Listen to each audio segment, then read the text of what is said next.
자, 연속 확률 변수 예제 한번 봅시다. 자, 우린 확률 변수 x를 셀 수 없으면 연속 확률 변수다. 그에 따라 나오는 함수는 확률 밀도 함수이고요. 이 확률 변수가 나왔으면 제일 먼저 뭘 하고요? 그래프. 이선 확률 변수면 표요. 연속 확률 변수가 나오면 뭐 하고요? 그래프. 표를 다 그리고 나면 뭐 하고요? 모든 확률의 합이 1이다. 그래프가 그려지고 나면 뭐부터 합니까? 모든 확률의 주어진 구간에서의 전체 넓이가 1이다. 그게 확률이라는 거다. 확률의 합이다. 맞죠? 그래서 가려진 게 좀 많은 편이니 요걸 먼저 찾기, 넓이를 먼저 하겠습니다. 그럼 얘는 2분의 1 사다리꼴 맞죠?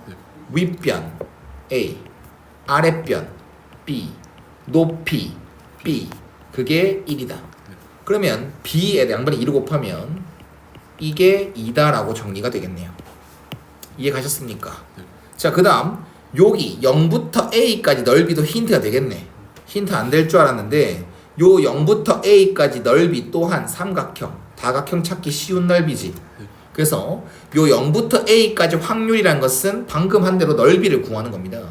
그 넓이는 2분의 1 곱하기 밑변, 그 다음 높이 B, 그게 4분의 1이더라. 그럼 개꿀딱 AB는 2분의 1이 되는 거네.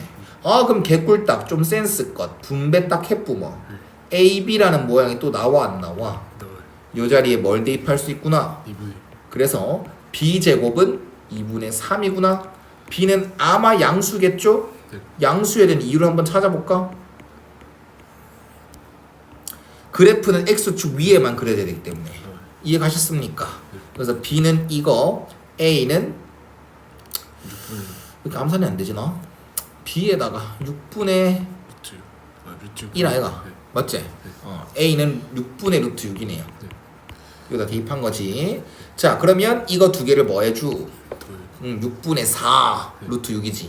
3분의 2 루트 6이 최종 답이 되는 것이다. 이해했지? 계산이 빡센 건 뭐 문제가 아닙니다. 자, 정규 분포를 따르는 x, 확률 변수 x. 일단 요 가족권에서 제일 중요한 숫자가 뭐 있어? 0.5. 그렇지, 반딱 넓이라는 거지. 그럼 우리 정규 분포 문제는 쌤이 그냥 무조건 그래프 그리라고 했다잉. 정규 분포 문제는 무조건 그래프. 그래서 이렇게 그래프를 그리면 요가 x축이고 항상 정규 분포는 대칭 축이 있지. 그 축을 우리는 어떤 값으로 인정하면 돼? 평균 m으로 인정하면 돼. 그런데 이건 어떠한 x, 확률 변수 x가 이러한 정규 분포를 따랐었는데 12 이상 부분의 넓이가 딱 반땅이라는 것은 요가 10이고 그 오른쪽의 넓이가 반땅이 되게끔. 아싸, 평균 찾았다. 개꿀땅. 자, 그 다음 요거는 모르겠어요. 이게 0.3이라는 거? 그렇구나. 그런데 평균을 찾고 나니까 이제 나 조건에선 중요한 표현이 뭐겠습니까? 어떤 게 특징이 되겠습니까? 표현이. 그 평균으로부터 그렇지. 떨어진 그렇지. 거리가. 그냥 대칭. 10부터 14까지를 표현해보면, 그래서 그래프를 계속 그리라는 거지. 표현해보면 좀 더 잘 보인다는 거지. 12로부터 10까지의 거리랑 14까지 거리가 뭐하다? 그러면 P 10부터 14까지 확률 구해라는 것은 이 넓이로 받아들이면 되고, 이 X는 10이란 직선에 대해서 대칭인 놈이기 때문에 요 넓이랑 요 넓이가 뭐하구나? 같구나. 그에 따라서 요 10부터 14까지 넓이가 0.3이라는 것은 여기 넓이가 0.15다라는 걸로 알려준 거구나. 이해가셨습니까? 그럼 이걸로 해결이 아마 되겠죠? 그러면 얘는 PX가 표준화일 줄 알았는데 M이 12로 나왔었잖아. 표준 편차가 필요가 없네. 여기 넓이를 구해줘 라는 말로 해석하면 되겠네. 그러면 우리는 반땅의 넓이에서 아까 여기 넓이를 빼주기만 하면 우리는 최종 답을 얻을 수가 있다라는 겁니다. 이해 갔어? 네. 그래서 그래프를 한번 그려서 상황을 지켜보는 것도 중요하다. 자, 감자 한 개의 무게. 계속 어려운 문제를 풀어야 하고 한 번씩 쉬워 보이던 문제가 안 풀리게 됐을 때 항상 습관을 가져야 되는 건 X가 뭘 뜻하지? 우리가 추정 단원이 들어가면 더 빡세거든요. 상황이 빡세요. 문제는 안 틀려야 돼요. 쉬워요. 그런데 상황 자체를 이해해야 됩니다. 그럼 문제를 해석하는데 좀 어려움이 초반에는 있을 겁니다. 그래서 X가 항상 뭘 뜻하는지 해석하는 연습부터 하고 넘어가자고. 수확하는 감자 한 개의 무게가 이걸 따른답니다. 무게입니다. 딱 한 개의 무게예요. 감자 한 개, 한 박스 동이가 한 개의 무게가 이런 단위를 가지고 따른답니다. X라는 것은 정규 분포 150,25의 제곱을 따릅니다. 이것도 25라는 그 숫자 보고 5의 제곱 쓰기 편합니다. 좀 실수를 줄인다고 생각하고요. 그 다음 한 개를 선택했는데 그 한 개의 무게가 쉽지? 한 개의 무게가 200 이상의 확률. 아무 함정이 없다. 이 확률을 이 확률을 찾으려면 표준 정규 분포표를 이용해야 되고, 표준 정규 분포표를 이용하려면 표준화를 통해 표준 정규 분포로 만드셔야 됩니다. 표준화를 한다는 것은 내 거에다가 평균을 빼고 표준 편차로 나눈다. 이해갔냐? 그럼 얘는 2가 되겠네요. 그럼 얘 또한 무조건 그림이죠. 이번에는 표준 정규 분포를 그리는 거고, 표준 정규 분포의 특징은 평균이 뭐이고 분산이 1인 정규 분포를 얘기합니다.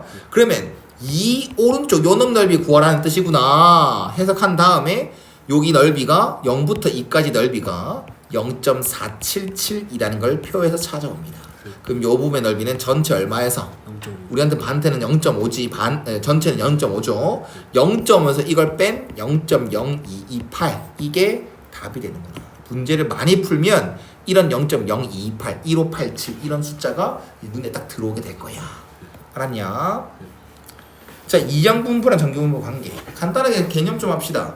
이항분포는 이산이지, 정규분포는 연속이지. 아예 관계가 있을 수가 있어 없어? 없어. 우리 초반에 배웠던 개념상으로는 아예 관계가 있을 수가 없어. 근데 이항분포는 하나하나 셀 수 있는 그런 사건이긴 하나, 그 사건의 결과들을 다 점으로 딱 찍어보면, 그 결과를 점으로 찍어보면 마치 어떤 모양과 비슷하니까, 네, 벨 모양. 정규분포 딱 그래프랑 비슷하지. 근데 차이는 뭐야? 정규분포는 이을 수 있는 곡선이고 이항분포는 점밖에 못 찍어. 그런데 이게 더더욱더 이 그림, 정규분포 그림에 가까워지려면 어떻게 되면 돼? 점들이 존나 많아지면 점점 선으로 만들어지는 거 아니겠어? 그래서 n이 충분히 크다면 이항분포를 정규분포로 근사시킬 수 있다. 그 오차는 생각보다 크지 않으니까 우리는 고등에서는 그걸 무시하자라는 겁니다. 알겠습니까? 사실 n이 충분히 크다라고 했지만 실전에서 몇백 나온다고 얘기를 하거든. 그런데 뭐 요즘에 그렇게 나오더라고. 몇십도 나오더라고. 알겠니? 그래서 정확하게 설명하겠습니다. n이 실제로 이론책에서도 n이 충분히 크면 근사 가능 이렇게 얘기를 하거든. 근데 그걸 정확하게 정의 때려주면 n 곱하기 p 이놈이 있지. 이놈이 5보다 크거나 n 곱하기 1 빼기 p가 5보다 크거나, 이게 생각보다 존나 되기 쉬워요. NP가 평균이지. NP 그리고 또 5월이야. 5월 엔드가 아니야. 5월이야. 둘 중에 하나만 만족시켜서 근사시킬 수 있다는 얘기야. 근데 고등에서는 몇 백을 주는 게 대부분이다고. n이 몇 백을 준다고. 알겠어? 자, 봅시다. 자, 어떻게 문제를 좀 읽어보면 한 개의 동전과 한 개의 주사를 동시에 던지는 게 딱 한 번 시행하는 거야. 그 시행을 총 몇 번 반복했더니 180번 반복했더니 얘가 원하는 결과가 뭔지 보자. 동전은 앞면이 나오면서 3의 배수에 나오는 횟수, 석세스를 뭐로 잡으라는 얘기네. 앞면. 동전은 앞면 나오고 주사위는 3이나 6이 나오고. 임마 언제까지 문제 따라 읽을래. 앞면이 나오고 주사위 눈은 3이나 6이 나올 확률을 먼저 찾아줘야죠. 그게 우리한테는 P라는 값이 되겠지. 이미 이항분포라는 거는 생각이 들었어 안 들었어? 이런 이항분포라는 생각은 이미 생각이 안 들었어? 들었어요. 그래, 주사위를 던지거나 동전을 던지거나 할 때마다 확률이 똑같은 그런 독립시행들 아닙니까? 그럼 이항분포의 특징이 뭐야? 할 때마다 확률이 똑같은 그런 상황이야. 그리고 그걸 똑같은 거 반복한다 했으니까 더더욱더 이항분포가 되는 거죠. 그럼 어찌됐건 간에 우리는 한 번 시행을 했을 때 그 석세스로 확률을 찾아줘야 돼. 동전이 앞면이 나올 확률은 2분의 1. 주사위가 3의 배수 3, 6이 나올 확률은 6분의 2 3분의 1이지. 그래서 이게 우리한테는 성공할 확률이다. 그래서 x라는 것은 따릅니다. 그게 성공한 횟수 그 x는 따릅니다. 이항분포고요. 180번 반복할 거고요. 한 번 했을 때 성공 확률은 6분의 1입니다. 라고 말이죠. 그리고 이 질문을 받아들입니다.